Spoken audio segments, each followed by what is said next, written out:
ভারতের ইতিহাসে যুগ যুগ ধরে জন্মগ্রহণ করেছেন শত কোটি বীরপুরুষ।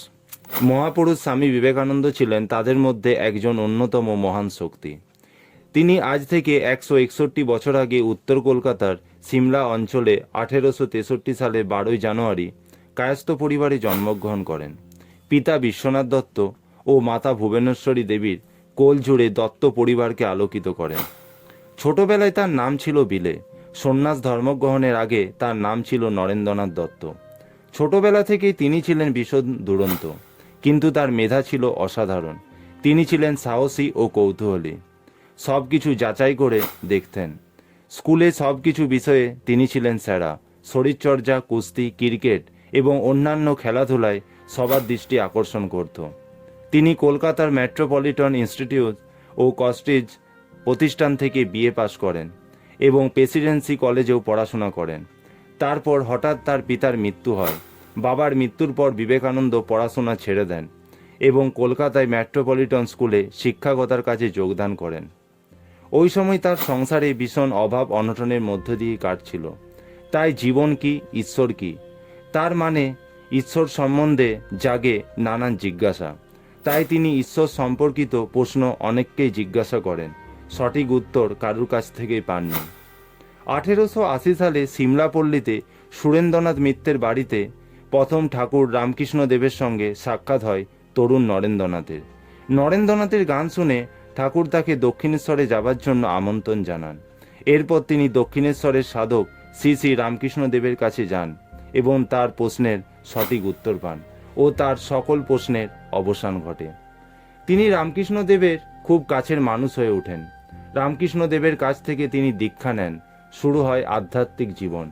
আধ্যাত্মিক জীবন গ্রহণের পর তিনি সন্ন্যাস ধর্ম গ্রহণ করেন। 1886 সালে রামকৃষ্ণ দেবের দেহান্তর ঘটে।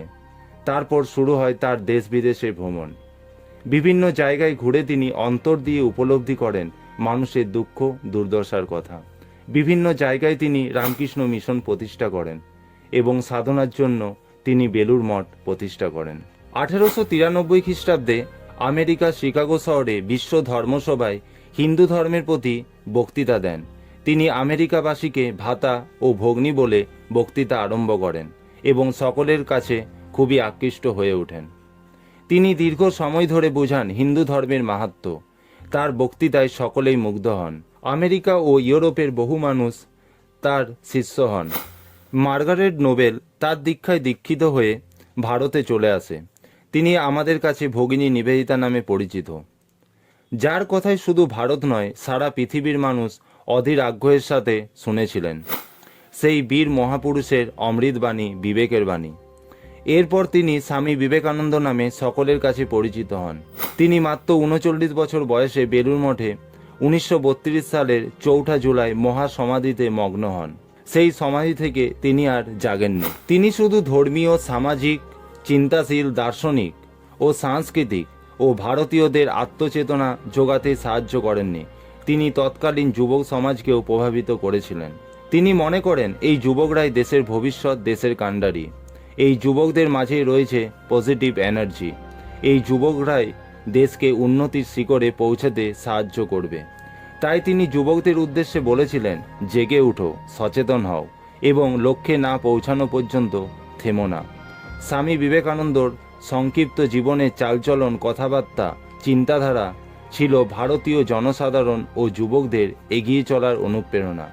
তাই ভারত সরকার 1984 সালে এই মহান ব্যক্তির জন্মদিনকে শ্রদ্ধা জানিয়ে 12ই জানুয়ারি জাতীয় যুব দিবস হিসাবে পালন করার প্রস্তাব গ্রহণ করেন এবং 1985 সাল থেকে আজ পর্যন্ত ভারতীয়রা এই জাতীয় যুব দিবস হিসাবে পালন করে আসছে আজকের দিনটি। আমাদের টিমের পক্ষ থেকে স্বামীজিকে সশ্রদ্ধ প্রণাম জানাই। আমাদের এভরিডে ইন্সপিরেশনের ইউটিউব চ্যানেলের সাথে যুক্ত থাকুন, অজানা তথ্য জানুন এবং আমাদের জানান। আপনাদের অনুপ্রেরণা আমাদের পথ চলার শক্তি।